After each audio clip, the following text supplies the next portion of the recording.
el tema es el siguiente, o sea, uno puede abordar este tema desde muchos lugares, ¿no? Del lugar de las sustancias, del lugar del diagnóstico. Mi idea es recorrer un poquito de una manera amable, quiero decir, apto para todo público, que todo el mundo pueda entender algunos de los aspectos cruciales de este fenómeno, el fenómeno de las toxicomanías o de las drogas. Y también acercarnos un poco qué tenemos que ver con ese fenómeno, ¿no? En general, todos los que estamos lejos de esa cercanía, de esa cercanía que aparece por los medios, por diferentes casos, nos parece que todo eso está muy lejos, pero en realidad está muy cerca. O sea, estamos en un mundo donde el tema de las sustancias, el consumo de drogas, el consumo en general, el consumo como adicción, aunque no sea de drogas, es la atmósfera en la cual vivimos.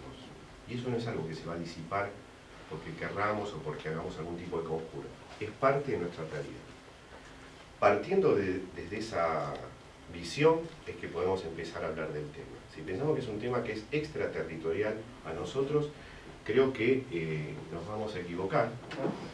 Y va a suceder como una frase de una canción de José Larralde, un folclorista de la década del 70, que decía: golpea más la verdad en rancho que usa cerrojo. O sea, cuanto más querramos dejar el tema lejos y afuera, más nos va a impactar.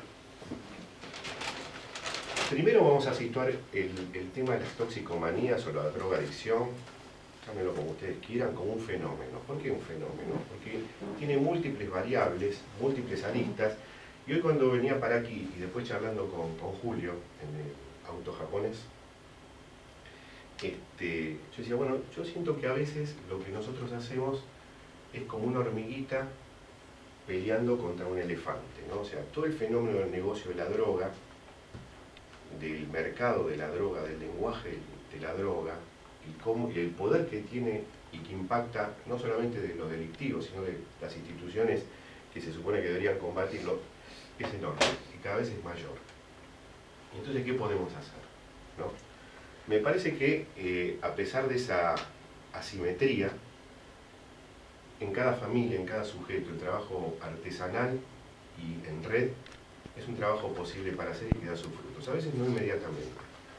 Esta asimetría, que muchas veces nos asusta y nos deja como impotentes, me parece que tiene una vuelta, no una vuelta masiva, no una vuelta quizás colectiva, pero sí en un trabajo artesanal, donde me parece que la clínica, quiero decir, el trabajo que uno hace con pacientes de hace tiempo, también nos enseña que esa herramienta es eficaz. Ni en el tiempo ni en la forma que a veces nos gustaría. A veces son resultados de mediano y largo plazo. Entonces, es un fenómeno hipercomplejo, ¿no? Tiene múltiples variables. Vamos a ver algunas de las variables. En principio, las variables diagnósticas. No los voy a aburrir con diagnósticos o psicopatología, sea del DSM o del psicoanálisis o de la psiquiatría clásica. La verdad que no me interesa. Pero sí que en las variables diagnósticas me parece que vale mucho la pena pensar, no solamente en el caso en sí mismo, como un caso clínico, sino en el contexto y la situación.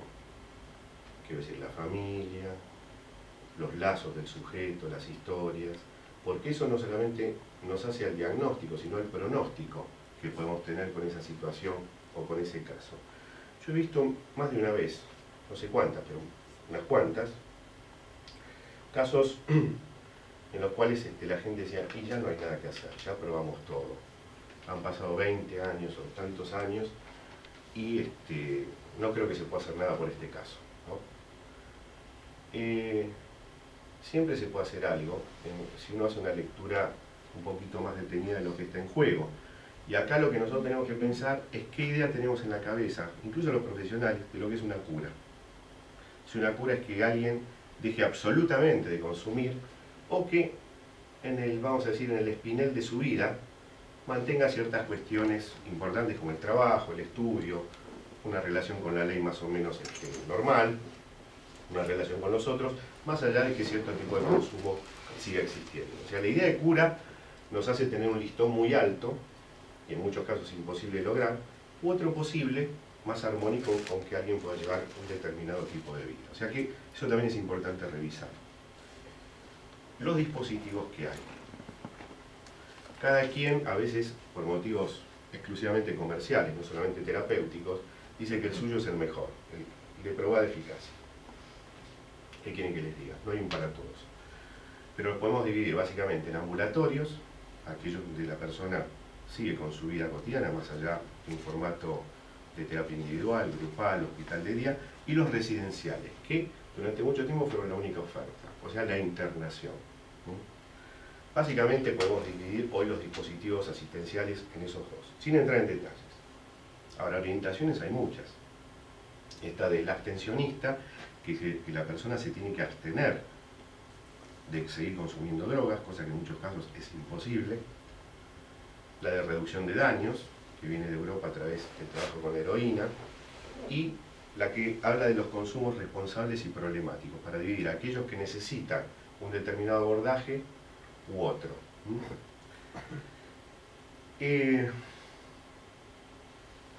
Todos ponemos el problema en la droga, en el tóxico, ¿no? En la existencia de la droga. Pero me parece que nadie se hace la pregunta de fondo, ¿por qué la gente consume? ¿Es solamente porque se difunde? ¿Porque es un mercado muy grande? ¿Por qué la gente consume? ¿Cuál es la necesidad que lo lleva a consumir? A tomar aquello que Freud llamaba el quitapenas, ¿no? Vamos a ver. Pero en principio podemos decir que el tóxico de la droga lo podemos ver desde los efectos del tóxico, que marcan los manuales de toxicología, que generalmente toman las sustancias en estado puro, no consideran sus cortes, que es lo más habitual. El efecto que tiene el tóxico para el sujeto, que eso no está tan estudiado, sino para qué le sirve a ese sujeto tomar determinada droga, y la función del tóxico en cada quien. O sea, esto es clave para la clínica de las toxicomanías. ¿De qué le sirve a este sujeto, lo sepa o no lo sepa, consumir determinada sustancia? Bien, hasta aquí un paneo, como ustedes ven, más que breve sobre el tema, pero que nos sitúa más o menos lo que está en juego sin entrar en detalles. Ahora, A2, el tema principal es este, adolescente o adolescencia. ¿Qué tenemos nosotros en la adolescencia? Que en general en la adolescencia, o el llamado fin de la pubertad, como se quiera llamar, se terminan de consolidar y de finalizar, de cerrar la subjetividad, el ser de alguien. No solamente es un momento de elecciones de todo tipo, sino también el cierre de la orientación sexual. La gente casi se termina de definir sexualmente en ese momento. A veces es el inicio de patologías severas, como la psicosis, como ciertas esquizofrenias. O sea, es un momento, es un segundo momento de vuelta subjetivo y de cierre muy importante. O sea que pasan muchas cosas. O sea, para hablar claramente del ser, de la personalidad. El momento donde terminamos de hacernos de alguna manera. Luego lo que viene es complemento, suplemento de toda esta etapa. Casualmente, o no casualmente, es un momento de inicio, ensayo, experimentación con sustancias y con alcohol. Es una etapa muy temida por los adultos, también recordada por la propia experiencia, en muchos casos, ¿no? Cuando uno tiene a mano la propia adolescencia, como está diferente a la de hoy, y un poquito más, me parece que tiene una posición más abierta a lo que sucede. Cuando la clausuró y se olvida que fue adolescente y o niño, me parece que tiene más dificultades para entender. Cuando nosotros vamos a una escuela y hablamos con los chicos, notamos que hay muchos formatos de hoy que son imposibles de entender para nosotros, por lo menos el formato. Y si uno le dice a un chico, ustedes saben que cuando yo era adolescente no había internet, y no pueden entender cómo no existía, o no había teléfonos móviles, no lo pueden entender. Digo, bueno, les va a pasar quizás a ustedes que en 20 años, 30 años, ustedes le digan a los niños, ustedes saben que cuando yo era adolescente no existía esto que existe ahora, y así sucesivamente. Pero hay temas que son clásicos, que son cruciales, que tienen que ver con la existencia humana, que más allá del formato, siguen. Para entender cómo el fenómeno de las drogas se engancha en la adolescencia, nosotros tenemos que tomar otro punto de vista. Porque realmente nosotros situamos la adolescencia, el problema y el consumo de sustancias, todo en el mismo lugar. ¿Y nosotros qué? ¿No tenemos nada que ver? ¿Nada de lo que hacemos o dejamos hacer o hemos hecho tiene que ver con esta situación? Vamos a ver si esto es así, si podemos sostenernos en esa comodidad o no. En principio les diría que hay 3 o 4, mejor dicho, cuestiones para considerar el tema de consumo de sustancias y adolescencia. Uno es el tema de las drogas o sustancias en sí mismas. El tema de los adolescentes, por supuesto. El tema de los adultos. Y las relaciones que hay entre estos 3 elementos, si ustedes quieren, o características.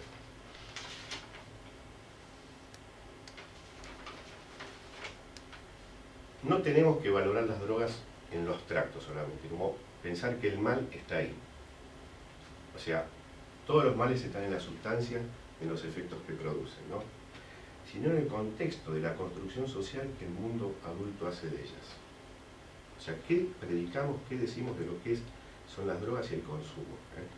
Todo el tiempo nosotros estamos en el consumo, en algunos que están habilitados socialmente, ya está bien vistos y estimulados, y otros están prohibidos. En la estructura es lo mismo, ¿sí? Pero nosotros no visualizamos esa cercanía. Y sobre todo de qué mensajes nosotros transmitimos. Por ejemplo, si, como le hemos dicho más de una vez, alguien le dice a los chicos con respecto a algún problema en el porvenir, yo no quiero enterarme de tal cosa, o no me vengas con problemas de... Lo más probable es que los chicos sean lo más obedientes, casi literalmente, y no digan nada, y no cuenten nada. Así que por un lado tenemos el genuino interés versus el piloto automático. Tipo, ¿qué tal? ¿El colegio bien? ¿La universidad bien? ¿Hiciste todo? Ok, listo, sigo. A lo próximo. Es un pseudo interés, ¿no? Y nos dicen cosas que nos dejan tranquilos, y ahí no preguntamos más.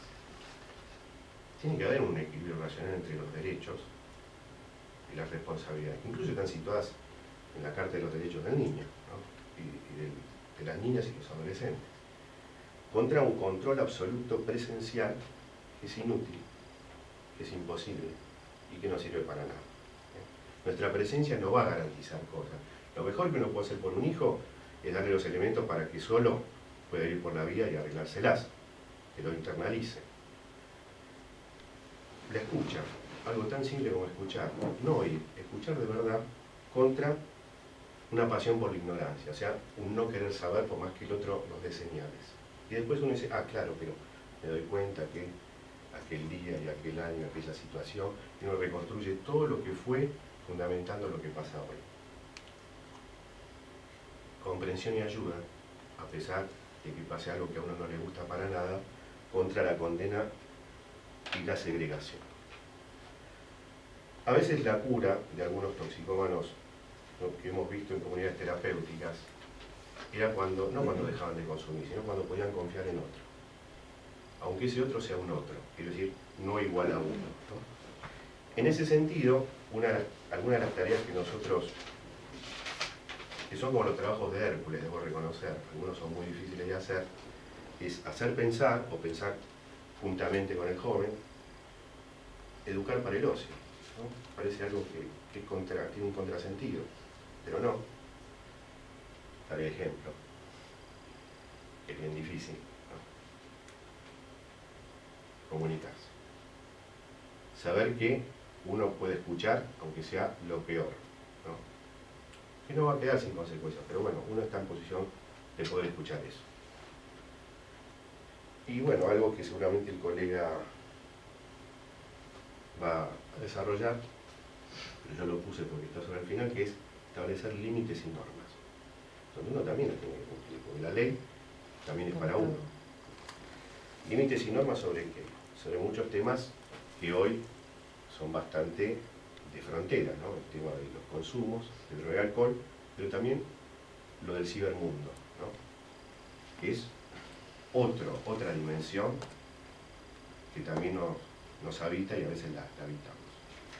Bueno, en síntesis, hay muchas más cosas en nuestras manos de las que nosotros queremos tener. Y por supuesto que la consulta con profesionales siempre debería estar bienvenida, pero no debería ser una delegación de toda una serie de cuestiones que podemos hacer nosotros. Y si no las podemos hacer, nosotros las podemos reaprender. Bueno, nada más. Muy bueno. Charla, que la negación de la situación es lo peor que nos puede hacer. Si poder sentarse a las 4 de la mañana, en lugar de irse a dormir tranquilo porque el hijo volvió vivo, y a ver qué pasó, si le sucedió algo, qué siente. Es lo mismo cuando vuelve de la escuela, en lugar de preguntarle, bueno, ¿qué sacaste? ¿Y cómo te fue? Y hablar de otras cosas, ¿no? Ver qué sintió lo que le pasó en la escuela. Para esto se empieza de más chiquito, digamos, no empieza por ahí en la adolescencia.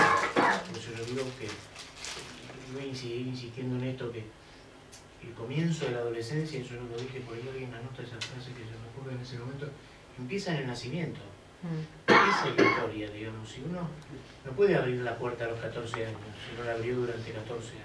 Entonces, lo que vamos a hacer es un pequeño ejercicio de poner en perspectiva el tema de la violencia y pensarlo desde el desarrollo justamente de la mente, ¿sí? Y tratar de pensar qué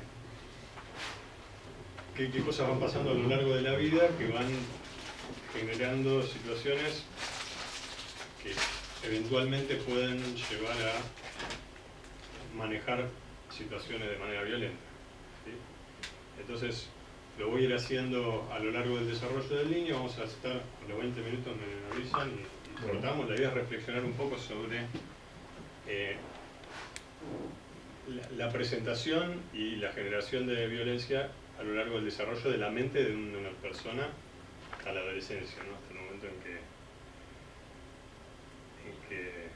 se desencadena un acto violento en la adolescencia. Entonces, primero, ¿qué es una conducta violenta? Pensemos que un niño pequeño, un bebé, ahora me voy a adelantar con el desarrollo, ¿sí? Cuando no está durmiendo o cuando no está comiendo, está siendo violento, ¿sí? Si uno puede ponerlo en perspectiva, está agitando los brazos, gritando lo más fuerte que puede, llorando, ¿sí? Y si alguien se acerca lo patea.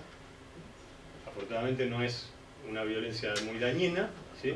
Pero el tipo está desregulado, protestando, ¿sí? Y protestando, agitando su cuerpo con toda la fuerza que tiene y gritando posiblemente con toda la fuerza que tiene, ¿sí? Entonces, un tipo de violencia es la desregulación, ¿sí? Agitar el cuerpo y reaccionar sin poder controlar demasiado lo que uno hace, ¿sí? Lo que uno va haciendo a lo largo del desarrollo es generando capacidades que le van permitiendo lidiar con los nuevos desafíos que van apareciendo a lo largo del desarrollo y cada vez, si uno quiere, controlando mejor sus reacciones, ¿sí? Como una de las cosas que es uno de los primeros pasos, como vamos a ver. Entonces, pues, esto puede ser considerado violencia o no, los berrinches, las mentiras, los escapes de la casa o de no hacer caso, digamos. Después ya hay conductas provocativas y desafiantes que pueden ser consideradas violencia psicológica, digamos. Las peleas físicas, por supuesto, el hostigamiento escolar y lo que es claramente violento como la destrucción de propiedad, ¿sí? El robo, la agresión, el homicidio, etc. Entonces eso para ponerlo para decir las palabras de qué consideramos violento.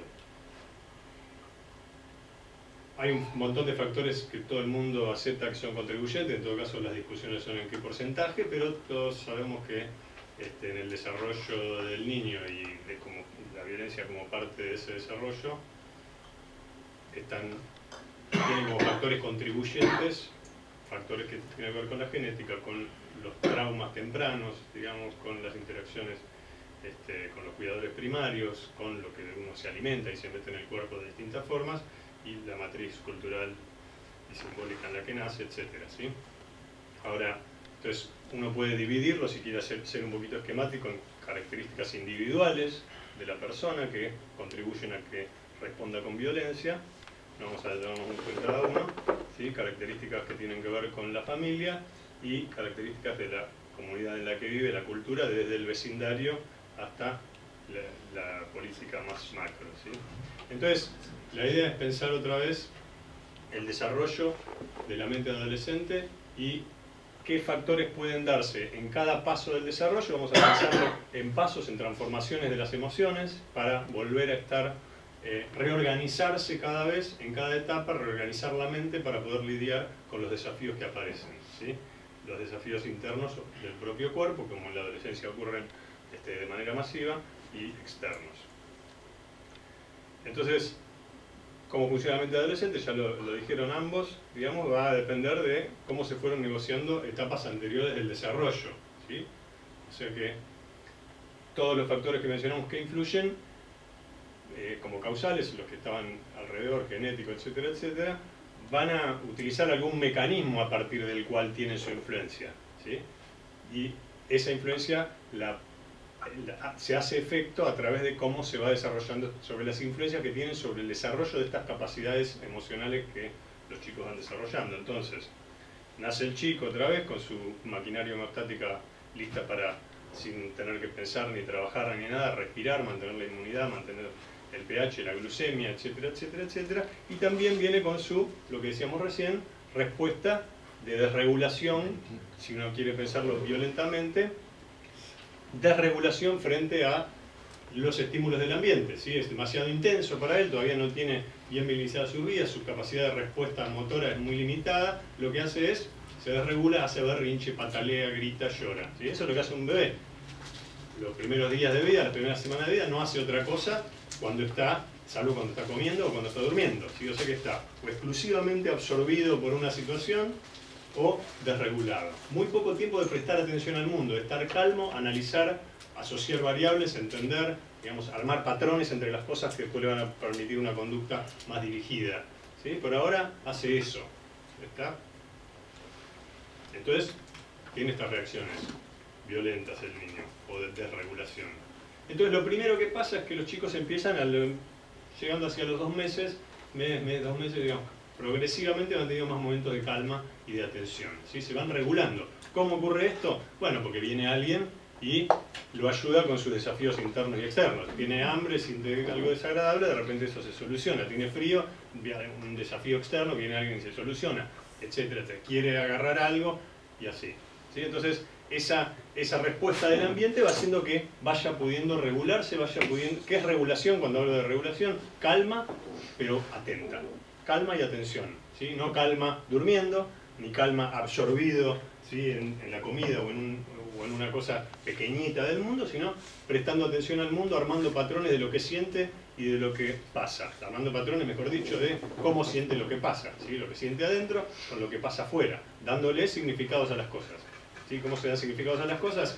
Asociando lo que uno siente dentro del cuerpo con la experiencia que está teniendo, ¿está? Con si uno quiere, los patrones multisensoriales que está percibiendo todos sus sentidos. Entonces, ¿qué pasa? ¿Por qué estamos hablando de adolescencia y estamos hablando de este bebé que está pataleando? ¿Qué tanto se regule ese chico? ¿Qué tanto aprenda a regular sus reacciones? Va a empezar a desarrollarse acá, ¿sí? Su capacidad de regulación, de calma y atención y armar patrones y aprender, va a empezar apenas el chico empieza a tener estos momentos de calma con la ayuda del medio externo, de los cuidadores, ¿sí? Cualquier cosa, interrúmpame si no están de acuerdo. Y esto va a tener que ver con lo que trae de fábrica, ¿sí? Hay chicos que van a ser más reactivos a determinado tipo de estímulos, ¿no? Hay chicos que son, y adultos también, chicos que reaccionan con sonidos que a los demás no les molestan y los desregulan, a determinados tipos de tacto, ¿sí? No les gusta, los desregula, determinado tipo de movimiento en el aire, lo marcan de tal o cual manera.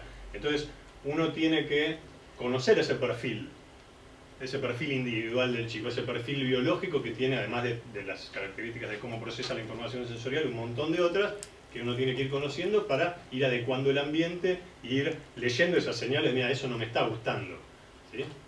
Y los adolescentes pasa lo mismo, y los adultos pasa lo mismo. Un adolescente se irrita con facilidad, bueno, y reacciona violentamente. Uno puede hacer lo mismo que hace con un bebé. ¿Qué cosas están haciendo que se irrite? ¿Sí? ¿Qué factores del ambiente, si es que hay alguno, yo puedo adaptar para que eso no pase? O de mi forma de actuar, mi tono de voz, mi manera de... la cantidad de luz, el ruido que se hace mientras uno está pretendiendo, de cómo durmió, etcétera, etcétera. Entonces, cómo una persona aprende a regularse depende un poquito de su perfil sensorial y depende de las respuestas que va recibiendo del ambiente para regularse. Y en función de eso va a poder... Un chico que no está regulado, y un adolescente que no está regulado, y un adulto que no está regulado, no puede aprender, ¿sí? aprende, en todo caso, mucho más lentamente. Y aprender, ¿qué significa en este contexto? Significa no poder transformar esa reacción catastrófica, que es la habilidad que tiene para lidiar con el mundo, en una señal interactiva. ¿Sí? ¿Por qué? Porque un bebé, hasta mucha edad, hasta los 25 años, no se las arregla solo. Tiene que hacer señales interactivas para que otro le resuelva los problemas. ¿Sí? Entonces ese tiempo largo de dependencia permite un refinamiento muy muy grande de las señales interactivas que produce, mucho más que cualquier otra especie. ¿Sí? Entonces ese proceso, yo hasta diría que el desarrollo se puede ver exclusivamente como una transformación progresiva de reacciones catastróficas en señales interactivas crecientemente complejas hasta llegar al pensamiento reflexivo de alto nivel. ¿Sí? Y la abstracción y la moral, etcétera, etcétera. Igual estaba hablando del primer escalón pero bueno, entonces, ¿qué pasa? El niño hace berrinche, viene y lo alzan, hace berrinche, viene y lo alzan, hasta que a la vez 25.000, ¿sí? Ya no hace berrinche y trata de agarrar, sino que, ¿sí? Busca, suspende el acto de agarrar, suspende el berrinche, nada más pone cara y busca a alguien que venga y lo alce. ¿Sí? Transforma su reacción catastrófica en algo dirigido a otra persona. ¿Por qué? Porque está acostumbrado a que de esa manera se solucionen los problemas. Entonces, fíjense que la forma en que se dé esta capacidad, esta primera transformación emocional, esta manera de estar tranquilo en el mundo prestando atención, regulado, calmo y atento, ¿sí? Va a determinar mi capacidad, va a ser el comienzo del desarrollo de mis capacidades de autorregulación y de transformación de las reacciones violentas catastróficas en señales interactivas. Si hay desafíos en la capacidad de regulación, ¿sí? Si este escalón, que uno lo empieza a dar ahí, lo sigue dando toda la vida, uno se sigue aprendiendo a regular cada vez mejor todo el resto de su vida. Entonces, va a tener, si tiene desafíos en esta área, se va a desregular con mucha facilidad, se va a poner violento con mucha facilidad o no va a poder usar sus capacidades con el mínimo estrés. ¿Sí? Pero si esto no pasa, o si pasa de una manera medida, sigue transformando cada vez más estados internos en señales interactivas y así su pensamiento se va desarrollando. Lo que veníamos diciendo. Y de pronto empieza a armar muchos patrones y se empieza a dar cuenta que la mayoría de los estímulos que le satisfacen los placeres y le sacan los displaceres tienen que ver con los cuidadores que están ahí, y desarrolla una relación muy particular y absorbente con esa persona, y cómo establezca esa relación también va a tener que ver con su patrón de conexión con los demás, ¿sí? El resto de su vida. Empiezan ahí y siguen desarrollándose esta forma de conectarse con los demás por el resto del tiempo de su desarrollo. ¿Sí? Entonces, esta etapa es importante, empieza acá, ¿sí? Empieza a los 2 a 5 meses, pero se sigue desarrollando toda la vida si uno no vive al cohete, ¿no? Y es la base de la empatía. Desafíos en la conexión emocional con los demás, empieza a esta edad y se sigue desarrollando, por supuesto, que también van a generar dificultades en la empatía o diferencias en la empatía, menor calidez en las relaciones, y eso también, ¿sí? Tiene que ver con cómo va a responder frente a una situación que lo desregula o lo violenta. Si esto no pasa y sigue cada vez transformando más reacciones catastróficas en señales interactivas, ¿sí? Cada vez que, ¿cómo pasa esto? Cada vez que da una señal viene alguien y responde, o cada vez que hace algo arbitrariamente viene alguien y responde, entonces se transforma en una señal, ¿sí? Entonces deja de ser un caos interno y pasa a ser una señal interactiva, y eso hace que en uno mismo también eso se discrimine, ¿sí? Tome un significado diferente que el caos, que el significado global de esa respuesta indiscriminada, orientada a la acción con una emoción masiva que es el berrinche o la desregulación, ¿sí? O la violencia. Un tipo de violencia. Entonces, ¿qué pasa? El tercer paso sobre esto es la transformación concreta en una señal que ya toma consistencia, ¿sí? Un gesto, una señal. El chico trata de agarrar, lo alzan, trata de agarrar, lo alzan, hasta que suspende el acto de agarrar, ¿sí? Lo transforma en un signo. Pin, control remoto, hace eso y ya viene y nada más pone cara. ¿Sí? Ya no desarrolla el acto de desregulación, transforma eso en una señal interactiva. ¿Está? En la medida en que va desarrollando cada vez más gestos, un patrón de cada vez más gestos más específicos para conseguir diferentes cosas, entonces va a hacer menos acciones y menos desregulaciones. ¿Sí? Entonces, esto ocurre de manera natural, ¿sí? De manera automática. Un niño grita, llora, la mamá dice cuando llora así tiene frío, cuando llora así tiene hambre, el niño llora siempre igual, pero empieza a decir cuando lloro así me dan de comer, cuando lloro así, ¿sí? Y se va produciendo como una danza de generación de sentidos que va canalizando toda esa energía que no tiene significado global, orientada a la acción masiva, en respuestas más específicas. El proceso en cómo esto se da va a favorecer que los escalones superiores, que van a llegar hasta la adolescencia con un montón de capacidades complejas, sean más resistentes, más flexibles y más consolidadas. Esto veníamos diciendo entonces, ¿sí? A través de los intercambios afectivos corregulados, el chico va aprendiendo a enviar señales emocionales para expresar intenciones. ¿Sí?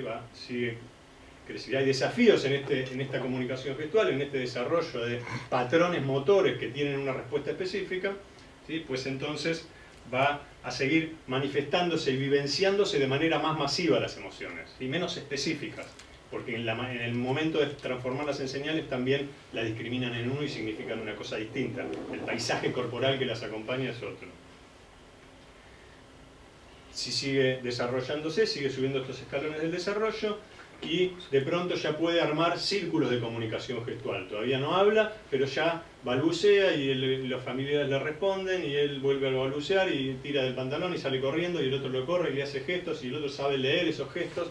¿Sí? Aparece una cadena de significados, una capacidad de secuenciación que surgió de esa misma energía con la que nació el bebé para respirar, comer y mantener la glucemia, y con esa energía que aprendió a regularse gracias a los feedbacks del ambiente. Bueno, con esa misma emoción la fue haciendo cada vez más sutil y ahora ya hay una emoción que significa toda una cadena de intercambio de señales emocionales. ¿Sí? Fíjense que empieza a negociar con gestos para obtener lo que desea. Si hay desafíos en esta secuenciación de gestos y acciones, ¿sí? Si sigue teniendo respuestas masivas y poco específicas, o de un solo paso, de un solo círculo de comunicación y no se va complejizando en secuenciación, esto que se llama funciones ejecutivas empieza a desarrollarse acá, no ocurre, no aparece de golpe cuando el niño cumple 7 años, ¿sí? Empieza desde el principio. La experiencia de sí, que empieza a desarrollarse en esta edad, empieza a ser más endeble. ¿Qué es la experiencia de sí? Bueno, cuando uno puede, no vamos a detenernos en eso, pero cuando uno puede pensar una acción en varios pasos, puede pensar una secuencia comunicativa en varios pasos, va teniendo como una sensación de agente un poquito más consistente, ¿sí? Una experiencia de sí en la cual todos sus islotes de capacidades fragmentados se dirigen en una dirección. Si esto no pasa, esta sensación de fragmentación persiste, esta sensación de poder lidiar solamente en determinadas circunstancias con los estímulos del mundo exterior y en otras me desarmo y me desregulo y reacciono con violencia, ¿sí? Después el chico empieza a ponerle nombre a todos esos significados emocionales que fue desarrollando. Estas ideas emocionales a las que le fue poniendo gestos, ahora le pone nombres y los asocia a una palabra y los asocia a una representación mental, ¿sí? A algo que tiene en la cabeza de una situación que pasó, a la cual puede acudir y hacer que su cuerpo sienta lo mismo que cuando lo estaba percibiendo. Eso es lo que significa manejar el lenguaje simbólico, entre otras cosas. Entonces, por supuesto que este tiene un montón de ventajas y cuanto más pueda usar su lenguaje simbólico para transformar otra vez reacciones catastróficas en señales interactivas ahora muy específicas, ¿sí? Ahora ya se llaman un paisaje corporal, ahora una sensación de familiaridad que no solamente se llama dolor, hambre, ahora también se llama silla, mesa, ¿sí? Todas esas coinciden con paisajes internos de familiaridad que surgen cuando uno lo percibe y revive todas las experiencias que tuvo con ese objeto. En esta etapa también desarrolla el juego de ficción, con lo cual, entre otras cosas, manipula un montón de representaciones mentales dentro de su mundo interno, al azar, porque le divierte, porque es divertido, y eso después le va a permitir hacerlo de manera flexible en el mundo real. Si hay desafíos en este lenguaje emocional, en la aparición de ponerle nombre y ponerle palabras a estos paisajes corporales internos, por supuesto que esto va a favorecer que se desregule con mucha más facilidad, porque no va a tener herramientas para lidiar con los desafíos internos o externos. ¿Qué es un poco eso de lo que estamos hablando? Digamos, ¿en qué momento una persona se violenta? Salvo cuando uno habla de una violencia planificada, que vamos a hablarlo después. Digamos, lo que pasa es que no tiene respuesta, no tiene un lenguaje para resolver ese problema, ¿sí? Para transformar esa situación caótica desregulada en una señal más específica o en una acción con varias secuencias que le permita resolverlo. Y después el chico empieza a pensar lógicamente, empieza a asociar lógicamente estas ideas que tiene en la cabeza, estas representaciones mentales o estas palabras, ¿sí? Por supuesto que cuanto más desarrollada y más consistente sea su capacidad lógica, lo mismo, más capacidad va a tener para resolver los problemas sin reaccionar violentamente, ¿sí? Si hay desafíos en el pensamiento lógico emocional, esos eran los puentes lógicos, ¿sí? Los puentes lógicos entre los puentes. Desafíos en el pensamiento lógico emocional, ¿sí? ¿Qué pasa? Y va a tener más dificultad para razonar en situaciones de estrés, para resolver esas situaciones, se va a desregular con mucha más facilidad. Una persona en la cual cualquier desafío externo lo desborda, ¿sí? O cualquier poquito estrés lo desregula, tiene una tendencia a responder más violentamente, en algunos casos, y en otros, bueno, con parálisis, digamos, o incapacidad para hacer nada. Los chicos ya llegando a la edad primaria empiezan a poder no solamente pensar lógicamente, sino también tener un pensamiento triangular, ¿sí? Empezar a poner en duda de que esta es la única causa posible para esta consecuencia y viceversa, ¿sí? Empiezan a poder considerar múltiples causas y razones para sus sentimientos. ¿Tá? Esto empieza a pasar en el chico antes de que entre a la primaria. Por supuesto que esto vemos un montón de adultos que no tienen muy desarrollada esta capacidad, ¿sí? Esto tiene que ver con que si uno piensa del desarrollo de la mente y de las emociones, tiene que ver con la capacidad de investir efectivamente diferentes metas.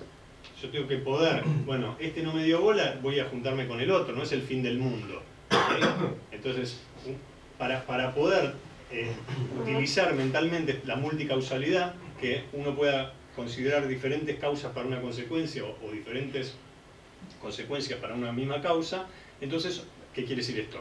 Metas futuras, por ejemplo. Entonces yo no pongo todo mi afecto en una sola, ¿sí? Yo puedo considerar que eso no sea así porque también tengo afecto en otras posibilidades puesto, para decirlo de manera simple. ¿Y cuál es la diferencia? Que si yo no puedo hacer eso y tengo ese objetivo, esa meta, y esa meta no ocurre, es el fin del mundo. Y cuando es el fin del mundo es equivalente a lo que les decía antes de no tengo respuesta, me desregulo, reacciono violentamente, ¿sí? Trato de transformar a patadas el mundo para conseguir esa meta que es lo único que existe para mí. No hay otra cosa. Entonces, todos estos escalones anteriores, la capacidad para secuenciar, la capacidad para transformar en señales, etcétera, etcétera, me va dando herramientas para lidiar con esas cosas que el mundo me va poniendo como deseos para no darme lo que quiere, ¿sí? Lo que quiero. Desafíos en el pensamiento multicausal, no logran esto de invertir emocionalmente en más de una posibilidad, ¿sí? Menos flexibilidad para cargar de afecto diferentes metas, esto que estamos hablando, y por supuesto que todas estas cosas llevan posiblemente a reacciones violentas. Después, ¿qué pasa? El chico en edad primaria desarrolla la capacidad para ver grises. Ya no solo puede considerar que, bueno, este nene no solamente no quiso jugar conmigo, no porque no me quiere más y porque no sirvo para nada y porque lo odio, ¿sí? Sino porque por ahí estaba cansado, ¿sí? Por ahí tenía ganas de jugar con otro chico, etcétera, etcétera. Empiezo a poder la etapa anterior. Ahora, además, puedo ver en jerarquías eso, puedo estar un poquito enojado, ¿sí? Puedo estar... Entonces, eso me permite no ver todo en blanco y negro, ¿sí? Poder regular mi reacción en función de la gravedad de la situación, ¿sí? Los chicos antes de esta edad, a los 5, 4, 5 años, o están muy enojados o no están enojados, digamos. La capacidad para ver grises es algo que se va desarrollando en esta etapa. Esto es fundamental para moderar las reacciones y adecuarlas a las situaciones, ¿sí? Yo puedo jerarquizar. Si no lo puedo hacer, todo sigue siendo blanco y negro y aparecen fundamentalismos, aparecen reacciones catastróficas otra vez frente a cuando las cosas no son exactamente como las pretendía. ¿Tá? No puedo negociar en ese sentido. Lo que decíamos, un pensamiento todo o nada, así que también vemos como un desafío en muchos de nosotros. En muchos adultos ya que están en la etapa 13, 14 o 15 y estos escalones los tienen muy flojos. ¿Sí? Entonces toda esa experiencia y esas capacidades que aquí a lo largo de la vida no la pueden utilizar en estos momentos en que están reaccionando catastróficamente porque las cosas no son blancas ni negras, ¿sí?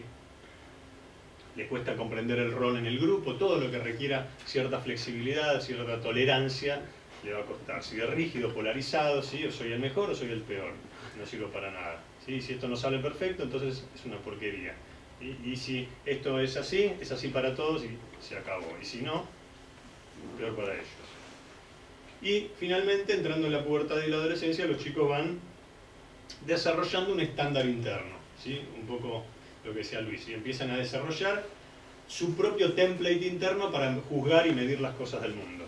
Empiezan a, de a poquito, no necesitar tanto de las reglas del exterior, ¿sí? Empiezan a poder decir, bueno, está bien, para ellos está bien hacer eso, yo la verdad es que prefiero hacer esta otra cosa, ¿sí? Me puedo sacar mala nota en lengua e igual sigo siendo buena persona, ¿sí? Y igual me siguen queriendo.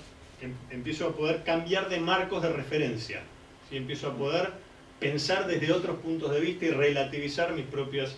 Y eso lo puedo hacer si yo tengo un sentido de sí, un sentido de mí interno, un template como una regla que me permita jugar por mí mismo las cosas del mundo, ¿sí? Todo esto lo construí, por supuesto, con todos los 8 escalones que venían debajo. Si cualquiera de esos escalones pasa lo que dijimos, entonces su capacidad para sostener ese estándar interno o para usarlo con flexibilidad frente a los desafíos del mundo no le va a servir para transformar esas reacciones catastróficas iniciales en señales complejas y acciones complejas. Es como una brújula interna, ¿sí? Lo que decíamos. Y entonces a partir de esto puede desarrollar sus primeros valores, sus primeras creencias, sus primeras discusiones, ¿sí? Sus primeras argumentaciones que no sean repetir la argumentación de otro. Empieza a poder investir las instituciones en las que está con creencias propias, ¿sí? Esto uno lo empieza a ver con bastante claridad en los chicos que están en 7º grado, en 1er año, en 2º año. Si hay desafíos en el desarrollo de este sentido de sí, a partir de algo que pasa en ese momento o de que viene arrastrando desafíos en los escalones anteriores, bueno, claro, va a seguir dependiendo rígidamente de reglas externas, ¿sí? Y entonces si nadie le dice cómo son las cosas, no sabe qué hacer. Y si se las dicen, las cumple a rajatabla independientemente del espíritu de la norma, ¿sí? Entonces pasa esta adherencia rígida a determinados rituales, a determinadas reglas externas, entonces se mete en situaciones sociales en las cuales está claro lo que tiene que hacer, se le dice claramente lo que tiene que hacer, ¿sí? O las inventa, ¿sí? Se las inventa, en fin, no dan un ejemplo, pero es un poco esa es la idea. Entonces su capacidad para armar hipótesis va a estar comprometida cuando está este sentido de sí poco consolidado, poco flexible, o no dominado, o endeble, ¿sí? Que con un poquito de estrés desaparece. Y vuelvo al berrinche. Que cuando digo una reacción violenta, ¿por qué considero el berrinche reacción violenta? Cualquiera de nosotros cuando se agarra a trompadas porque alguien en la calle, ¿sí? Lo quiere pasar con el auto, no está utilizando sus capacidades funcionales emocionales que desarrolló hasta la adolescencia, ni siquiera está haciendo un berrinche como un bebé, ¿sí? Uno agarra y se golpea la cabeza con el volante y se agarra los pelos por algo que, digamos, y esa respuesta masiva, global, destructiva, no está siendo algo que me va a ayudar a resolver el problema. Es una reacción indiscriminada, global, masiva, exactamente igual que la de un bebé, ¿sí? ¿Y qué hago? Entonces, bueno, destruyo todo, reacciono. No estoy utilizando ninguna señal interactiva, ¿sí? Bueno, nos vamos a meter con la parte neurobiológica. Sabemos que en la adolescencia está habiendo cambios físicos en todo el cuerpo y también en el cerebro, ¿sí? Está habiendo cambios que predisponen a la gente, tanto los cambios hormonales como los cambios cerebrales de poda sináptica, etc. Y junto a la inmadurez de otras áreas que tienen que ver con funciones ejecutivas, etc., producen determinadas proclividades que, por supuesto, si uno cree en la teoría de la evolución, tuvieron funciones evolutivas y las tiene. El adolescente es arriesgado, ¿sí? Se pelea con los padres, tiende a pelearse con los padres, tiende a buscar novedades, tiende a alejarse de la casa, y todas estas cosas tienen una ventaja evolutiva, ¿sí? Van a buscar cosas afuera para armar una familia en otro lado, conocer gente en otro lado, pelear para defender lo que necesitan, etc. Entonces, todos estos desafíos internos aparecen ahora y acá en la adolescencia todo esto se tambalea, acá se pone a prueba todos estos escalones que viene desarrollando previamente, qué tan consolidados estaban, ¿sí? Qué tanto puede usar todo eso para lidiar con estos desafíos que son masivos, ¿sí? Son muy importantes desde lo interno y desde lo externo, desde la demanda externa y de los cambios en el cuerpo. Entonces, en los mamíferos estas interacciones, esta proclividad a interactuar con pares, a pelear con los padres, a buscar novedades, me va a llevar a desarrollar también nuevas habilidades, ¿sí? Más probabilidades de reproducción, de exploración, de migración. y también aumenta, por supuesto, los riesgos. Esto es inevitable, no hay adolescencia sin riesgo, ¿sí? Entonces, vamos a cerrando, ¿no? Ya estamos en tiempo. Entonces estos primeros niveles son los que brindan un poquito la estructura para después los desarrollos más abstractos y complejos, pero además para cómo voy a ir lidiando con las cosas del mundo que van a seguir apareciendo. Por supuesto que las transformaciones emocionales siguen toda la vida, pero ya con una velocidad mucho menor, ¿sí? Ya aparecen después de 20 años, y después aparecen crisis en la mediana edad, y después la sabiduría de la edad, llamémosle. Entonces, retomamos estas habilidades, regulación, pensamiento multicausal, para repasar un poco, ¿sí? De grises, pensamiento de grises, sentido desinterno, etc. Y lo vamos aplicando cada vez de manera más amplia, frente a todos estos cambios biológicos, emociones nuevas, relaciones románticas, pensamiento probabilístico orientado al futuro, que lo voy a necesitar. Ya un chico en la adolescencia tardía empieza a pensar en su futuro de manera muy realista, ¿sí? Más allá de que le falte información y experiencia. Quiero decir, que se compromete emocionalmente con eso. Entonces, llega la adolescencia en sí, digamos, la adolescencia, la parte central de la adolescencia, post-pubertad y antes de la adultez temprana, digamos, en la cual lo principal que pasa a partir de todos estos cambios, y además de cómo está organizada la sociedad, es que el sí mismo, digamos, se expande socialmente. Uno ya no es, digamos, en función del núcleo familiar o la familia ampliada, ¿sí? O los docentes, etcétera, sino que ahora se mide con los pares y su mundo está definido también por los pares y por todos los otros anteriores también, y entonces es mucho más amplio y requiere esa amplitud para poder seguir desarrollándose, ¿sí? Entonces, y además aparece la autorreflexión. Si estos escalones 8, 9 que veníamos diciendo, el estándar interno, etcétera, ocurrieron con consistencia, los chicos empiezan a desarrollar cada vez más su autorreflexión y a darse cuenta, bueno, mira, cuando estoy así reacciono de esta manera, cuando en realidad no soy tan bueno en esto, pero sí en aquello. Empiezan a tener esta observación de los propios patrones de pensamiento e interacción, ¿sí? Y eso les va a permitir elaborar todos los cambios que están sufriendo. Elaborar la sexualidad, las relaciones más cercanas, ¿sí? Por supuesto que se expande socialmente en todas las manifestaciones culturales. Y nada más. Después, esto sigue, pero vamos a ir a una reflexión final. Les decía, nada más es un ejercicio de tratar de pensar desde el desarrollo cómo pueden ir germinando las reacciones violentas que un día aparecen, ¿sí? O un patrón de conductas violentas. Esto ocurre ya en la adolescencia tardía, ¿sí? La conciencia se expande ya, como decíamos, para incluir el futuro propio, pero con un investimiento emocional muy fuerte. ¿Qué voy a hacer con mi vida? ¿Sí? De la sociedad en general, etc. Entonces, para reflexionar, para que este self se expanda socialmente y hacia el futuro, que es lo que pasa en la adolescencia y la adolescencia tardía, requiere el desarrollo de nuevas capacidades, por supuesto, pero también requiere que estén consolidadas las previas. Entonces yo me enfrento con una reacción violenta en un adolescente, con una conducta violenta consistente. Bueno, ¿cómo está su capacidad para regularse? Me voy a preguntar, ¿sí? ¿Cómo está su capacidad para conectarse emocionalmente con los demás?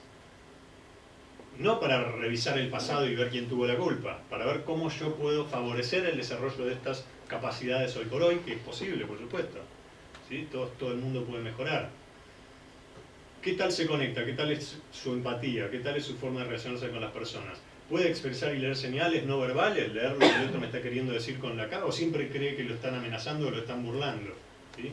¿Puedo armar patrones complejos para resolver problemas sociales? ¿Puedo nombrar las emociones? ¿Puedo pensar lógicamente, considerar opciones, ver grises, ¿sí? Evaluar por mí mismo las cosas sin necesitar pegarme a un discurso ajeno? ¿Puedo reflexionar sobre mi rol grupal y social? Etcétera, etcétera, etcétera. ¿Sí? Todas estas cosas tienen que ver con por qué uno reacciona con desregulación en determinadas situaciones. Algunos adolescentes se muestran fragmentados para lidiar con todos los desafíos que aparecen en esta edad. Pueden retroceder a escalones anteriores, como nos pasa a nosotros en situaciones emocionales particulares como en el tránsito, para decir un ejemplo frecuente, ¿sí? O nos pasará a otros en otras áreas emocionales.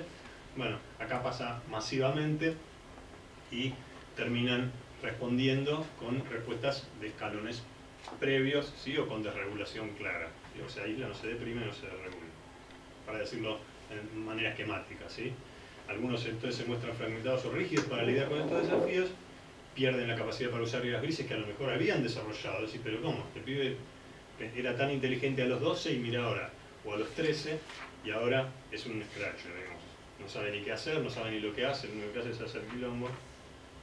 Bueno, y otros sí logran incorporar estos nuevos desafíos, estas experiencias, y entonces el sentido del self se expande para poder abarcar los desafíos nuevos, apreciar los precedentes. Entonces, para concluir, la conducta empática y cooperativa que uno pensaría, y reflexiva, ¿sí? Que uno pensaría como lo opuesto a la reacción violenta, no va a ocurrir porque uno restrinja las emociones, ¿sí?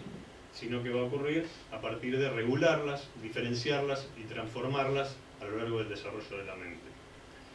Así que bueno, el resto era un poco... Entonces las capacidades complejas se construyen sobre los escalones previos, ¿sí? Las que son en la adolescencia aparecen un montón de capacidades complejas y son necesarios que se pongan en marcha, y eso va a depender de sobre qué se asientan, digamos, nada aparece de la nada, ¿sí? Entonces, ¿cómo ocurre el desarrollo funcional emocional? No ocurre solo por lo que decíamos, el desarrollo del cerebro y la maduración y las apariciones de las hormonas. Ocurren con las interacciones diarias. ¿Sí? O sea, ¿cómo se relaciona eso con las interacciones cotidianas que tengo con los objetos y las personas del mundo? Claro. ¿Cómo se responde a las protestas del bebé cuando es bebé, a las emociones negativas del niño cuando es niño, a las angustias u oposiciones del adolescente? ¿Sí? ¿Cómo respondo diariamente? ¿Está? Así se va desarrollando. Son señales interactivas lo que le van dando forma al desarrollo de la mente. No son cosas que tienen que ver solo con la maduración, ni con un solo factor en particular. Hay interacciones entonces que sí facilitan la creatividad, el espíritu crítico, el análisis sistemático, la resolución de problemas. Todas capacidades que difícilmente permiten que ocurra una situación violenta, ¿sí? Por supuesto, siempre hay situaciones que pueden superar mis capacidades de resolución y de pensamiento reflexivo, pero va a ser mucho menos probable, ¿sí? Y cómo responden los demás a las conductas del adolescente va a influenciar la experiencia subjetiva que quede asociada a cada experiencia que va pasando. Bueno, nada más, me pasé un poco. Bueno, voy a hablar un poco de, intentar hablar de límites entonces. Y que es un tema, es algo, digamos, yo te escuchaba hablar a vos y la verdad que pensaba las mismas cosas de cuando yo trabajo con chicos más chiquitos, pero básicamente las argumentaciones y los esquemas son muy similares, ¿no? Lo mismo que se van trasladando en el tiempo, y en ese sentido la charla de Sebastián también, ¿no? O sea, la adolescencia no es un partido que empieza en ese momento. Pensaba yo como metáfora, la podemos pensar como un triatlón, digamos, ¿no? Como que, bueno, ahora empieza el footing, sí, pero antes nadábamos 25 kilómetros. Entonces, en ese sentido, de verdad, lo que ya pasó. Me parece que la pregunta puede ser, bueno, si cuando nadamos el primer trecho, no sé, nos dimos cuenta que no pusimos la malla adecuada, o lo dejamos medio solo, lo que fuera, bueno, ¿cómo vamos a hacer esa carrera de los 25 kilómetros corriendo ahora? O sea, ¿qué le vamos a exigir o cómo lo vamos a acompañar a la persona? Porque no se puede volver para atrás. Pero el tema es tomar noción de la situación actual. Pero bueno, en niños pequeños, sobre todo, en adolescentes también es más difícil, pero es como frases remanidas, ¿no? Bueno, le faltan límites, ponerle los límites, ¿no? En los colegios, póngale los límites, señora, este chico necesita límites, ¿no? Entonces, charlando con Sebastián de que cómo íbamos a encarar la charla, pensamos esta situación, ¿no? Yo le digo, bueno, mira, mira, Martín, de lunes a viernes en casa salís los sábados, ¿okay? De lunes a viernes no se puede salir. Ok, hoy es miércoles, pero me voy con mis amigos, chao papá.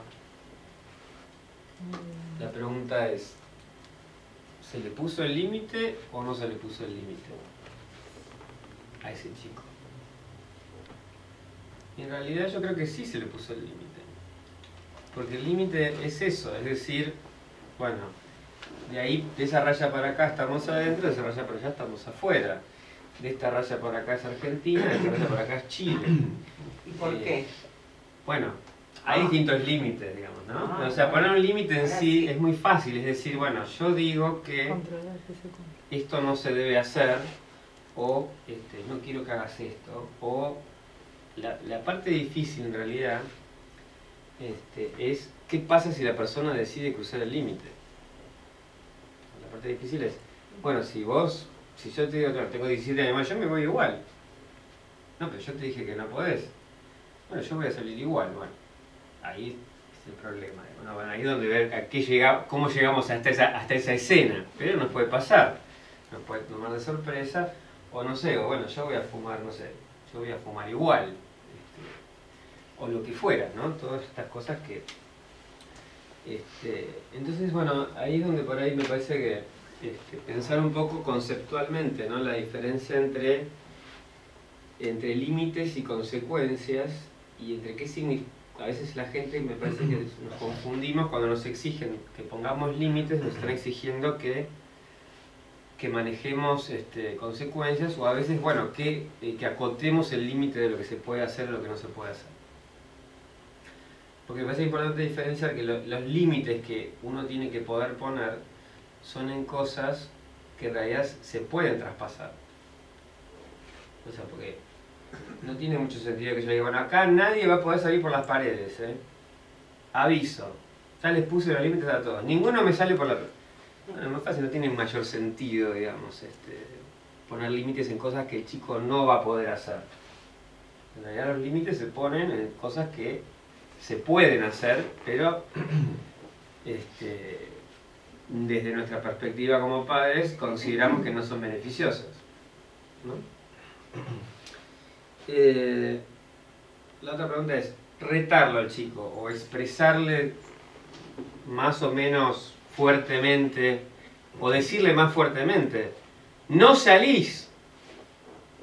A veces se confunde como que eso es poner el límite porque al decirlo más fuerte es como que marcas la raya más con más marcador. Mirá, esta raya está marcada, mirá, es más negra que nunca, así que no le vas a poder pasar. Bueno, pero si es una raya pintada en el piso, yo la puedo pasar igual. Si es una pared, sí. O sea, si vos cerrás con candado mi casa y guardás la llave en el bolsillo, es un límite, es una frontera, o sea, no sé, bueno, habría que ver cómo lo llamamos, pero básicamente ahí, si yo puedo hacer eso, tampoco tengo ninguna necesidad de gritarte ni de enojarme. ¿No? O sea, a veces juntamos la reacción emocional, la impotencia con bueno, el uso de la fuerza, si quiere, o el uso del manejo de las limitaciones físicas, ¿no? O sea, la diferencia entre un límite y limitar a alguien de una forma física o material, ¿no? Si, yo puedo no darte plata, esa es una forma de manejar físicamente algo, puedo para que el chico coma, atarlo en la silla para que no se levante. Bueno, sí, no se va a poder levantar, pero no es un límite, es una restricción. El chico en realidad, si vos no es que aprendió a sentarse, lo mismo que si lo dejo encerrado tampoco se va a drogar ni se va a pelear con los amigos. Está encerrado en su casa, pero no es que aprendió a relacionar, no es que está comportándose acordemente, ¿no? Entonces el reto a veces funciona como consecuencia, o se mezcla el límite con la consecuencia. Comentamos que una consecuencia, bueno, vamos a ver, conceptualmente consecuencia es lo que pasa después de algo, digamos, ¿no? Y en sí, cuando yo pongo un límite, lo que yo tengo que tratar de pensar es cuál es la consecuencia natural de pasar ese límite y cuál es la consecuencia que yo puedo llegar a poner o manejar por pasar ese límite. O sea, en el sentido, bueno, decir, bueno, mira, si yo no permito que te drogues, no estoy de acuerdo con esto, si yo me entero con esto voy a hacer tal o cual cosa, por ejemplo, ¿no? Hay otra consecuencia que es qué te pasa a vos si, no sé, si tomas alcohol y manejás. Bueno, tenés mayor probabilidad de tener un accidente. Entonces, esa es la consecuencia natural. La idea es que uno agrega una consecuencia no natural para prevenir que ocurra el natural, que es peor. La idea es que si uno pone un límite es porque hay una consecuencia natural que es peor que la consecuencia que uno está manejando.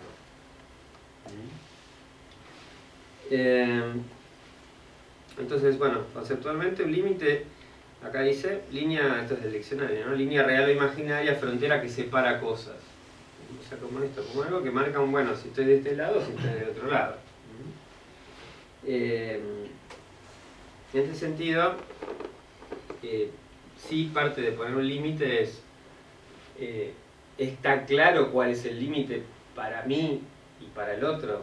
O sea, no sé, portate bien, o no vuelvas tarde. Bueno, no es decir no vuelvas tarde, que si no vuelvas después entre las 3 y 4, o sea, más o menos difuso. Bueno, entre las 3 y 5 de la mañana, entre las, no sé, cuál es el margen que uno va a querer poner. O no, o manejar con cuidado. Bueno, ¿qué es manejar con cuidado? Hasta una multa de estacionamiento te permito, pero un pasar en rojo a 150 no. A veces hay personas que necesitan mayor claridad, o a veces uno da por supuesto que estábamos de acuerdo, y en realidad no estábamos de acuerdo. Y en esos desacuerdos puede surgir la violencia también, ¿no?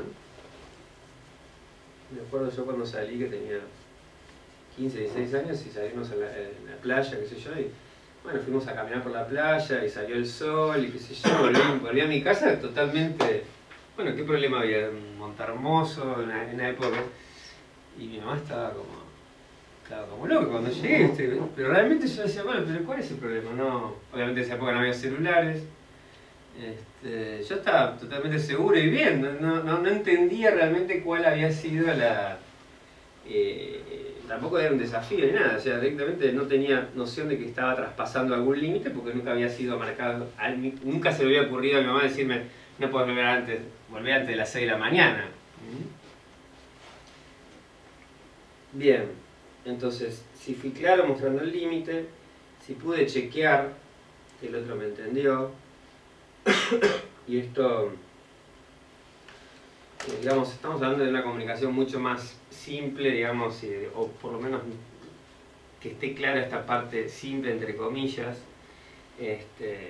para pasar después a las cosas más complicadas, que es verdaderamente comunicarse.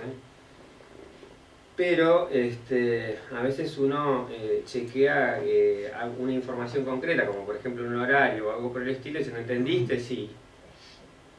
Bueno, ¿ustedes entendieron? Sí. No sabemos qué entendió el otro, ¿no?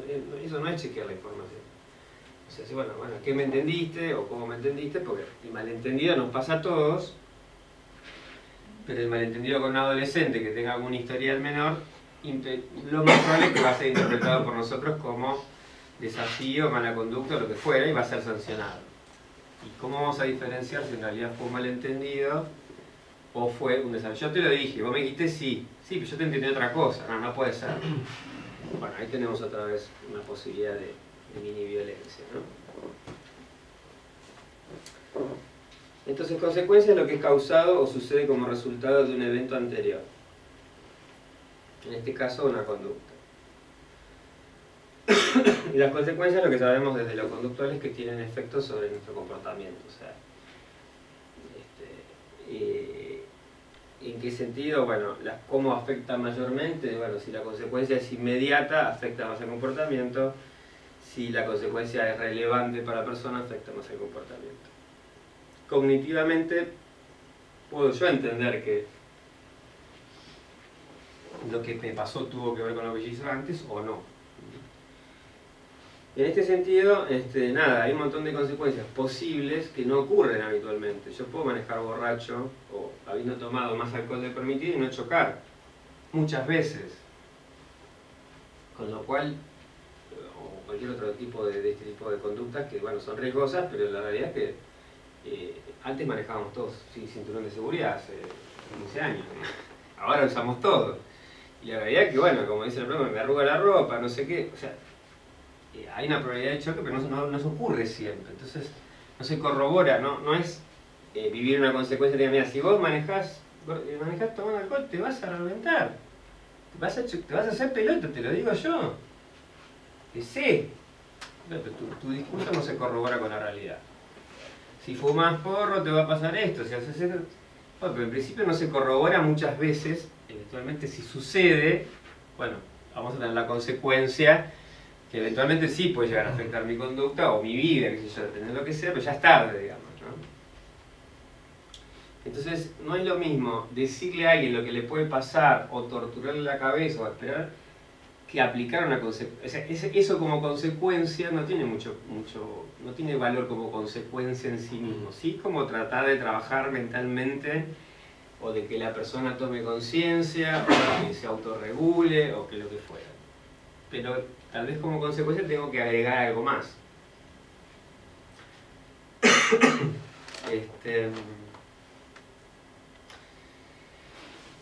Básicamente las consecuencias que podemos manejar es, en relación a un adolescente, es si todavía, como en un niño, si todavía tenemos algún grado de control sobre a qué cosas puede acceder o no esa persona.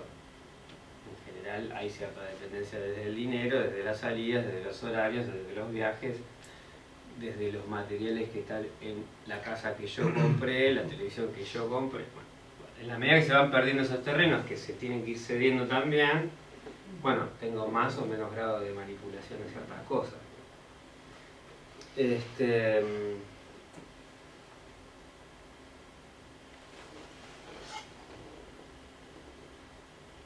Voy a decir algo más acá, pero mejor. Bueno. Y esta es una idea de, bueno, dónde se ponen, dónde se trabajan los límites, dónde se ponen, dónde se ejercitan los límites, ¿no? Esto sería como una forma de graficar, digamos, las esferas de la persona, ¿no? De lo que es vital verdaderamente, no sé, el alimento,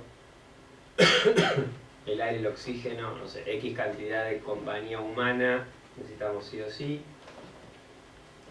Lo que es necesario, bueno, no sé, necesito cierto alimento y para mí es necesario, comer pan cada tanto, leche, café, para mí es necesario, la realidad es que no es vital.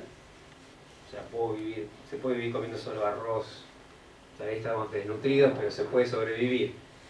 ¿Qué es lo necesario para mí? ¿Qué es lo habitual? Yo tengo DirecTV, tengo internet, además me voy de vacaciones una vez por año, esto es habitual para mí. Es habitual que salga una vez por semana, que coma en un restaurante, definitivamente no es necesario. Y después hay cosas más extraordinarias, no sé, cada tanto puedo, no sé, me compro una ropa más linda o qué sé yo, hago alguna otra cosa ahí, ¿no?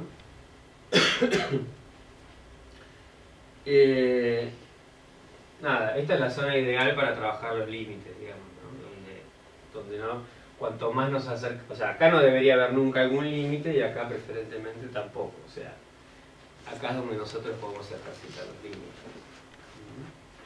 En el sentido de límites y consecuencias que tengan que ver con algún grado de restricción o coerción sobre el otro. O sea, el límite tiene que tener la flexibilidad de no cortar el campo de necesidad de, bueno, en este caso del adolescente.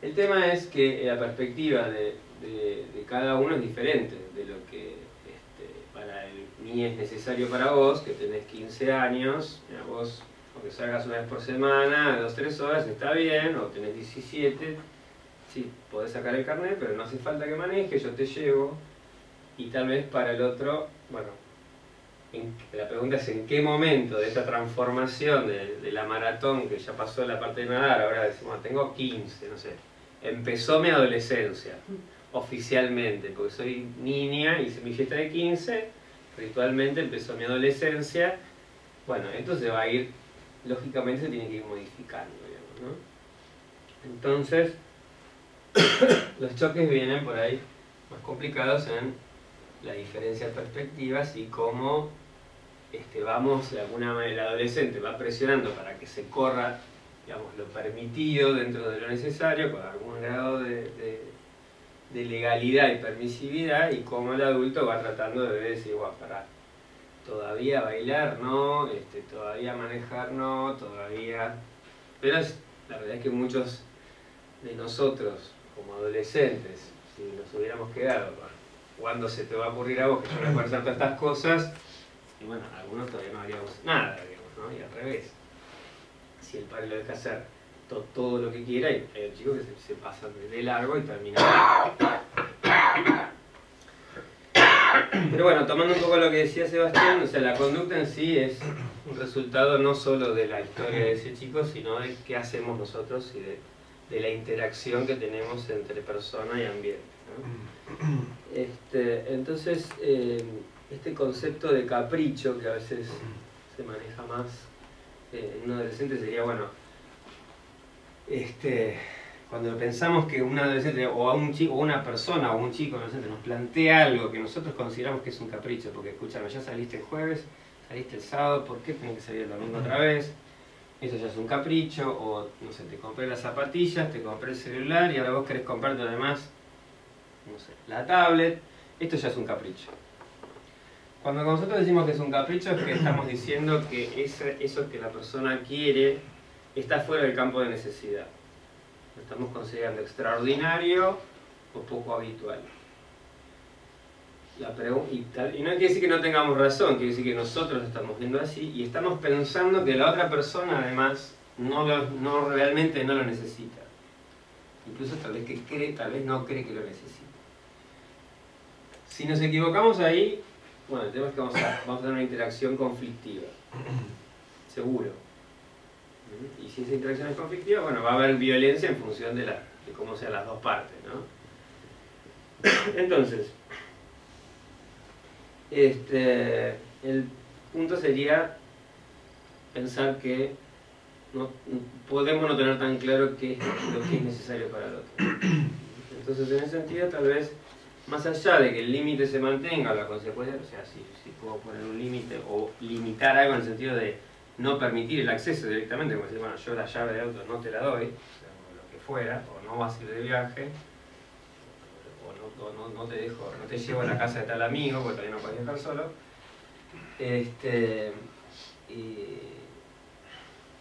No pasar de largo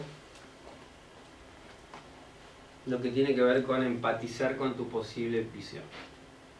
O sea, primero empatizar, mira, ok, me parece buenísimo que quieras tener además una tablet, la verdad que tal vez todos tus amigos la tienen, fenómeno, pero, o sea, después de ponerme de tu lado, bueno, pero no.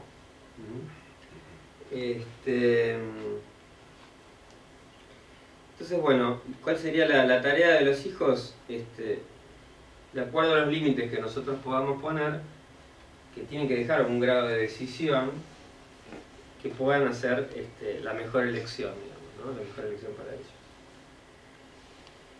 Para nosotros, para los padres, bueno, y esta parte que es difícil, esto que hablaba Sebastián de las emociones, corre para el adulto también. O sea, en general muchos de los adultos, o sea, a veces cuando trabajamos con un tercero o algo, es más fácil manejar nuestras emociones que cuanto más nos acercamos al núcleo central, familiar. Poder manejar las emociones cuando tenemos que hacer este tipo de situaciones y otras.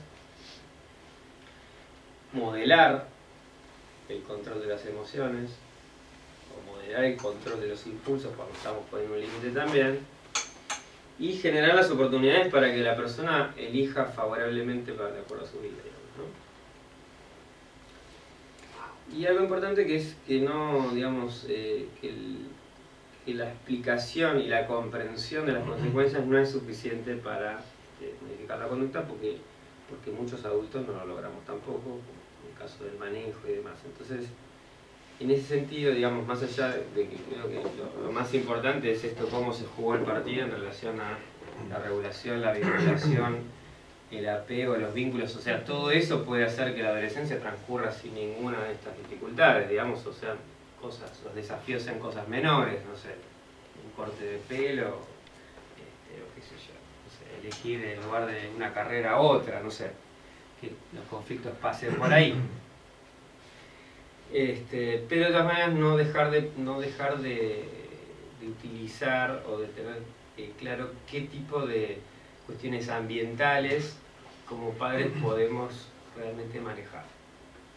En general, por eso trabajo más con chicos más chicos, pero a veces chicos ya chiquitos ya ganaron todo el territorio de la casa, ya la tele es de ellos, la compu es de ellos, los horarios son de ellos, bueno, ya queda poco territorio para que, ojo, sigue siendo de los padres y los padres siguen cediendo, pero si desde la vivencia de la persona yo ya creo que eso ya es mío, cuando venga el momento de decir, bueno, vamos a empezar a recortar, bueno, va a ser más conflictivo.